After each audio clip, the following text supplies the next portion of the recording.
मुखिया की हत्या के बाद परिवार समेत पुत्र को मिली जान से मारने की धमकी। महाराजगंज थाना क्षेत्र के बलौर पंचायत के मुखिया सुनील सिंह की हत्या 1.5 माह पहले दरौंदा थाना क्षेत्र के करसौतपुर पर दिन दहाड़े कर दिया गया। उसके बाद शुक्रवार की रात्रि उनके घर पर धमकी भरा पत्र चिपका दिया गया है, जिसमें लिखा गया है कि सुमित केस उठा लो नहीं तो तुम्हारे पिता के जैसे तुम्हें भी मार देंगे। इसके बाद पूरे उनके परिवार में डर का भय बना हुआ है। फिर से बता दें, खबर महाराजगंज थाना क्षेत्र के बलौर पंचायत से है, जहां मुखिया सुनील सिंह की हत्या 1.5 माह पहले कर दी गई थी। उसके बाद शुक्रवार की रात्रि उनके घर पर धमकी भरा पत्र चिपका दिया गया है। आइए सुनाते हैं क्या कुछ कहते हैं मुखिया की पत्नी एवं पुत्र। मुखिया जी की हत्या के बाद फिर आज एक धमकी भरा पत्र चिपकाया गया आपके निवास पर। जी, क्या कहिएगा? सबसे पहले तो मैं एक मुखिया पत्नी हूँ जो कि बलौर पंचायत के थे। आप सभी ग्रामवासियों से, सभी जनता जनार्दन से मेरा नम्र निवेदन है कि आप लोग हमारे साथ हो, एकजुट होकर के हमारे पति के हत्याकांड में हमारे साथ रहे और हमें इंसाफ दिलाएं। आज सुबह जब हम जगे तो अपने घर के दीवार पे देखे कि धमकी भरा पत्र चिपकाया गया है। मेरा एक इकलौता पुत्र है जिसका नाम सुमित कुमार सिंह है। हमारे घर वाले सभी परिवार दहशत में हम लोग हैं। हमारे साथ कभी भी घटना कोई घट सकती है। अभी तक तो प्रशासन हमारे साथ थे, लेकिन अब इसमें विलम्ब कर रहे हैं। अब मैं जाऊं तो जाऊं, कहाँ जाऊं, क्या करूं, कुछ समझ में नहीं आता है। अभी तक विलम्ब हो रहा है, इसका जांच नहीं हो रहा है। मैं क्या करूं, कोई समझ में नहीं आता है।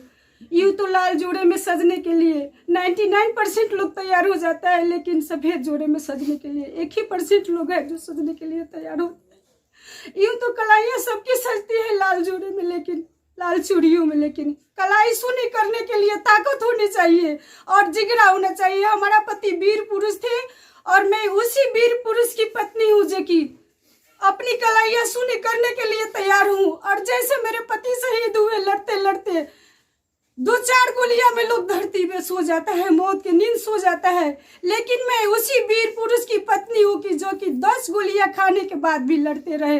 और वैसा ही जिगरा हमारे अंदर भी है, हम भी वही गोलियां सहने के लिए तैयार हूँ और लड़ना चाहती हूँ। हमारे पति को इंसाफ दिलाना चाहती हूँ। और इसमें आप सभी ग्रामवासियों से मेरी निवेदन है कि आप सब मेरे साथ हो। आप सब मीडिया भाइयों से मेरी नम्र निवेदन है कि अगर आप लोग हमारे साथ कुछ भी सहयोग करना चाहते हैं तो मेरी इस खबर को जन जन तक पहुंचाए, CBI तक पहुंचाए, जिसमें मेरे पति को इंसाफ मिले। अपराधी खुलेआम घूम रहा है, दिन दहाड़े घूम रहा है, रात में भी घूम रहा है, दिन में भी घूम रहा है।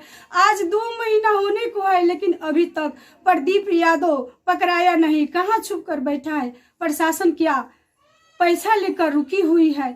ये भी मैं नहीं कह सकती हूँ कि हाँ पैसा लेकर के रुकी हुई है। अभी तक जो कार्यक्रम में विलम्ब हुई है, आखिर इसमें क्या राज है, क्या नहीं, मुझे कोई पता नहीं है। लेकिन मैं चाहती हूँ कि प्रशासन भी हमारे साथ हो और इसमें CBI के मांग के लिए प्रशासन भी हमारे साथ रहे और हमें इंसाफ दिलाए। मैं और क्या कह सकती हूँ? वरीय अधिकारी से क्या मांग करेंगे जिले के? मैं यही मांग करूंगी कि हमारे परिवार को सुरक्षा मिले और सेफ्टी मिले। ऐसा धमकी आ रहा है। बताइए, मेरा एक बेटा है, घर गृहस्थी देखेगा कि कोर्ट कचहरी का चक्कर लगाएगा कि अपनी जान की सुरक्षा करेगा? क्या करेगा, क्या नहीं करेगा?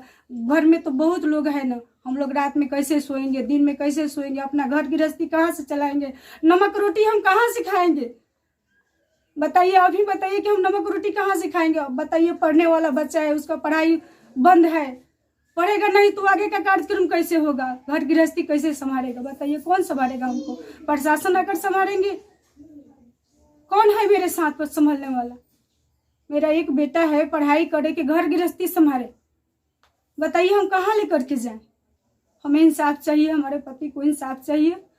और मैं क्या कहूँ, अभी तक प्रशासन नहीं आया। बताइए, 6 बजे इतना देर हुआ, अभी तक प्रशासन क्या कर रहा है?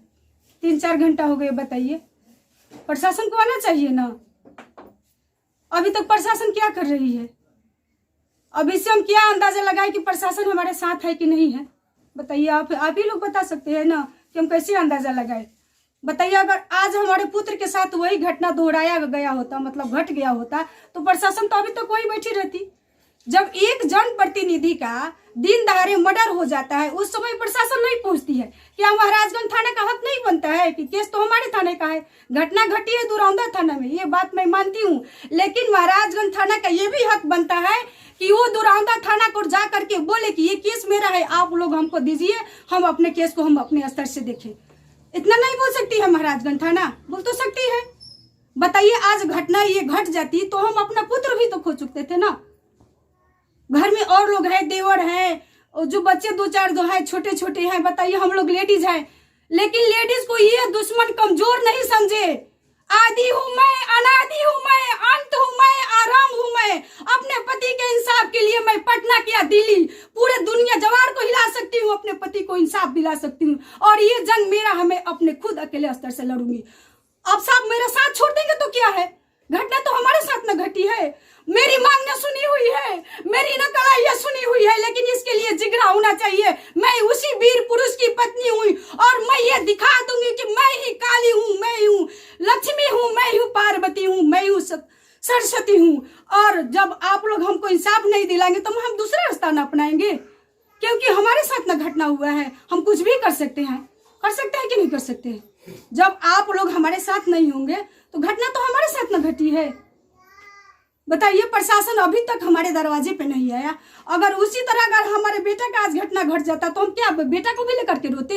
नहीं नहीं, एक आंसू मैं अब नहीं बहाऊंगी, और दुश्मन देख मैं तेरा क्या कर दूंगी। एक आंसू नहीं मैं बहा सकती हूँ, एक आंसू नहीं। अब मैं बहुत रोई, अब बारी तेरी है, अब मैं नहीं रो सकती हूँ, अब मैं नहीं रो सकती हूँ। अपने पति के इंसाफ के लिए मैं यहाँ क्या, मैं दिल्ली तक जा सकती हूँ, मैं आगे बढ़ सकती हूँ। मैं पीछे लौट कर नहीं देखूंगी, जितना आगे बढ़ना होगा मैं बढ़ जाऊंगी, लेकिन पीछे मुड़ कर नहीं देखूंगी। और ये जो सफेद लाल रंग में तो सजने के लिए हर लोग तैयार होता है, लेकिन यही मेरे पति का गमछा है जो कि एक जनप्रतिनिधि थे, और मैं इसी गमछे का इंसाफ दिलाऊंगी।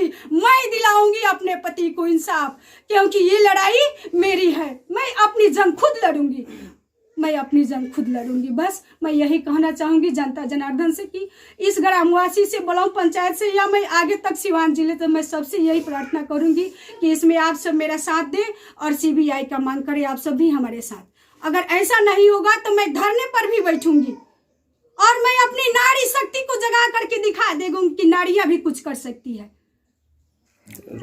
यही बोलना चाहूंगी कि मेरा एक लड़का है, उसको सुरक्षा चाहिए, और मैं क्या कहूँ, अभी तक प्रशासन नहीं है, हमें सुरक्षा चाहिए। मेरा एक बेटा है, पढ़ने वाला है, पढ़ने लिखने वाला है, घर से बाहर जाएगा। अगर बताइए ऐसा होता है जो दो धमकी भरा पत्र है तो लोग कहीं हमारे पुत्र को भी मार सकता है, इसलिए हमें सुरक्षा चाहिए।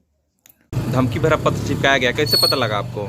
शो को उठा तो मेरे चाचा जी बता रहे थे कि ऐसे ऐसे हो गया, तो माँ के देखे थे इस पर लिखा हुआ है कि सुमित तेरे बाप को दौड़ा के गोली मारे, तुमको भी दौड़ा के मार देंगे। इसका खबर हम दुरौंदा थाना को दिए, महाराजगंज थाना को दिए, डीएसपी को भी दिए। वो लोग बस संतावना दे रहे हैं। 3-4 घंटा हो गया, अभी तक कोई नहीं आया है, ना दुरौंदा थाना ना महाराजगंज थाना। हम लोग सब लोग डरे हुए हैं, पूरा दहशत में मेरा परिवार है। क्या गारंटी है कि जो मेरे पिता के साथ हुआ मेरे साथ भी हो सकता है? जो धमकी घर पे दरवाजे पर चिपकाए जा रहे हैं, कल डेट में मान लीजिए किसी को मेरे घर में हमको ही गोली मार दिया जाए, मेरे चाचा को मार दिया जाए, तो हम लोग कहाँ जाएंगे? प्रशासन हमको कोई सपोर्ट नहीं कर रही है, कोई सुविधा नहीं दे रही है। नाम क्या हुआ आपका? सुमित कुमार सिंह।